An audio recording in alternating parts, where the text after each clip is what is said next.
video, what we are going to learn is actually how to connect our data frame. Let's say we want to store some of our data frame information to a database. Actually, a database is going to be created on our system. So to do that is basically simple. We are going to make use of SQLite3.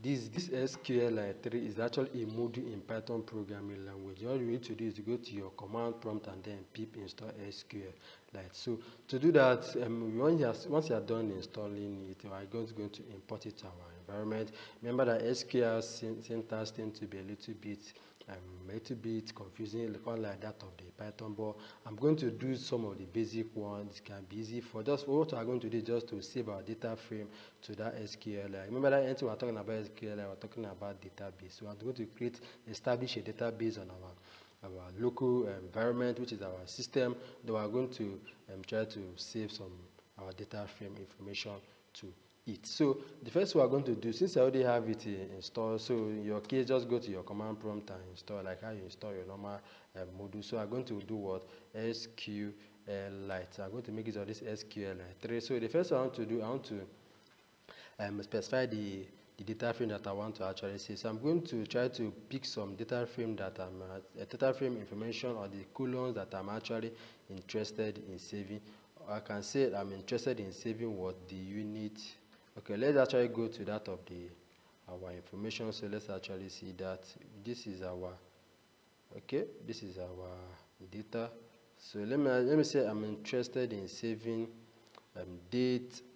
Here is our date. I'm interested in saving quantity and that of the unit price. Let me also add this of our product line here. So this is what we're interested in: saving date, total price, quantity, unit price, and that of the product line. So I can just deliberately just put it here. Okay, let me just do each of them one after the other. So the first thing I want is actually my date to actually be the first thing. So I'm going to remove this other guy.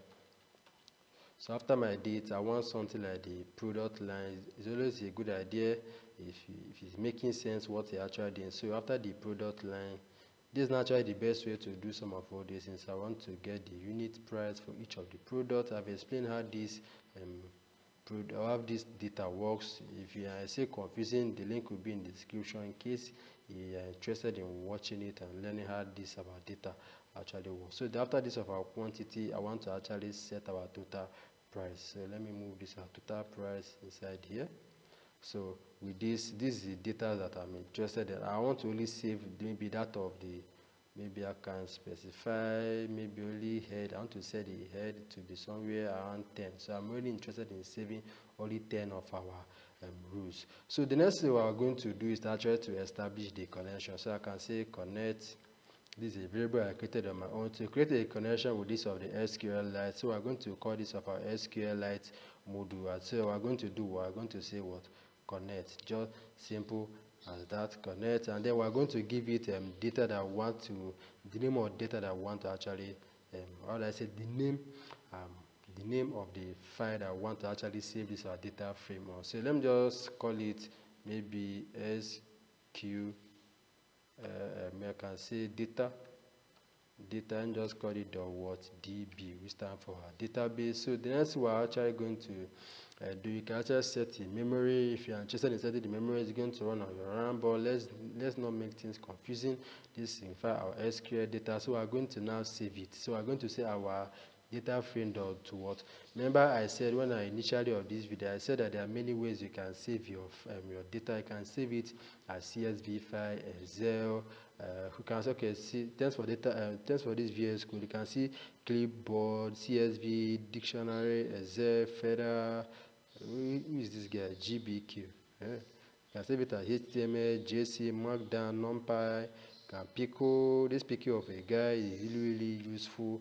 Okay, but we're interested in this of our SQLite, so we're going to make use of this SQLite. So how do we going to save this? So remember that when we do it for that of the CSV file, what we actually did was that actually give it a path. So we can decide to give it a path, but in my case, remember when I mean path, I mean slash document. But in my case, I want it to be saved in this particular folder, so I can call it our what? Super. I say super. Supermarket, let me just copy this guy. Supermarket sales. No, let me just copy this supermarket. Just copy this, and I'm going to put it here.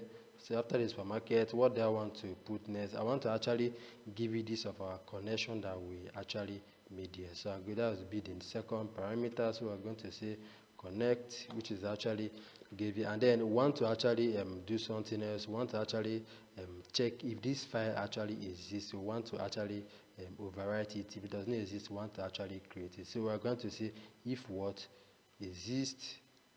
If the file exists, what are we going to do? We are going to replace it with the new one that we have. You can see the append, the field, the replace. I'm going to go with this of the replace in case I want to replace it too. And this of I want to actually set our index. So I'm going to set my index to what? And I'm going to set it to false. Let me put it here. I'm going to set to what? False. I'm not interested in the index. I explained all these things when I talked about how to actually save a file in CSV format. There's not really much different. The only different here that I just disconnect and this exist, but just that I didn't specify it in those of the other what's it called? The other video. So when I run this, let's see what we're actually going to get. Okay, like as we can see, we got no error down here. This signifies that everything got saved successfully, meaning that this our data frame that we have here was actually created a table inside of this of our SQL data.db, and this market was actually the table that's being created inside of this of our SQL data. So let's actually look at our SQL data.db that we saved, which is SQL data.db, which was actually this guy. Let me open anyway. The file is not because it's data banner open. So now hit on open. Let me remove this so we can see that on top here we can see SQL format, blah blah blah. This is the date, time. This was actually the table that we actually created inside here. And then look at the other information. Look at, you can see your rice, you can see the headphone, your laptop, this rice of a guy, and then you can see the shoe, you can see the price. Rice again. This signifies they are inside of a particular column or a particular table. So what we are going to do next is actually how to query this information from our database. When I mean query, to actually grab the information, we'll be interested since what we actually save is only 10 rows. So we are going to just get 5 to show you how example we can get 5.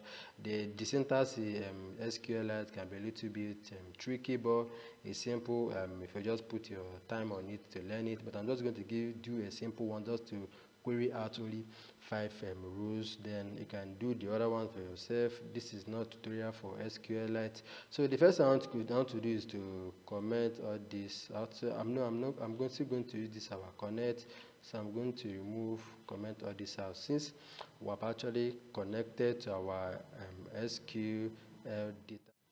So to actually query this our database and get the table is basically simple. What we are going to do is just create a variable that's going to hold our query info. I can say that our query what info. This is like a syntax that we are going to make use of. So I remember that what we are basically going to do is to make use of pandas to actually read our connect and actually to read this command that we are going to write here. So what we are going to do, I want to select only 5 rows, and when it comes to we are going to make use of capital letters. So I'm going to select everything and from.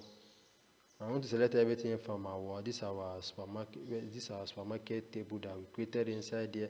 So I'm going to put our supermarket table, and what next I want to do, I want to limit it to only 5 tables. So I'm going to only 5 rows. I'm going to limit it to only 5 rows. What I actually did here was to select. Okay, this is supposed to be E here. Select asterisk every from this supermarket. This in fact is a table that we created inside of this SQL, and then limit to only 5 rows. I can specify this to 10, I can specify this to 9, but like I said, I'm interested in only getting the 5. After I can make use of the CSV format. I don't know why I'm making use of the SQL, but then the next we are going to do is to let's create a data frame. We are going to call it of our SQL data frame. So we are going to do what? We are going to make use of the pd read underscore SQL. So that's what I like about this Pandas. Pandas is really powerful. You can even read a data, you can see a database. This actual database is actually still on our system. So the next we are going to do is actually set this up our query info that we actually created. You can say our query info command. So it's going to be info, and next we are going. This will be O, not F, not 0. So next we are going to actually. So this will be query info, so they will match. And the next one is the word connect. The connect is actually the database that connected to this of our database. So this is how you can read it in Pandas. So when I print out this of our df underscore sq, we're expecting to get 5 rows. As you can see, like how we expected 5 rows. This is 1, 2, 3, 4, 5. Simple as that. 5 rows with the column name. Each of the column, this is for the date, product line, unit, price, quantity, total price. So if you are not interested in making use of this SQL, it's very basically simple. Just come here and then let me uncomment this guy and then print our what df, and then you set this guy to what 5. So just simple as that. Let me run this. I'm going to compare the two outputs. Okay, as you can see, this is from our data frame directly, and this is from the SQL. So you can see there's no really more, there's basically the same thing. So in case if you're interested in making use of the SQL, make use of the data frame that we already have, just directly printing out the CSV and then setting the rules, you can say the column name that you want to print out. You can see it depends on your choice. Your choice determines what you want to actually do. But this SQL, like the name database, it tends to have more advantage. But this is a scenario. I just want to also have a little bit of idea how you can actually move your data frame to a database. So I think with this we have come to the end of this video. If you find this video helpful, subscribing won't be a problem. So I'll be happy to see you in the next video. Thank you for watching.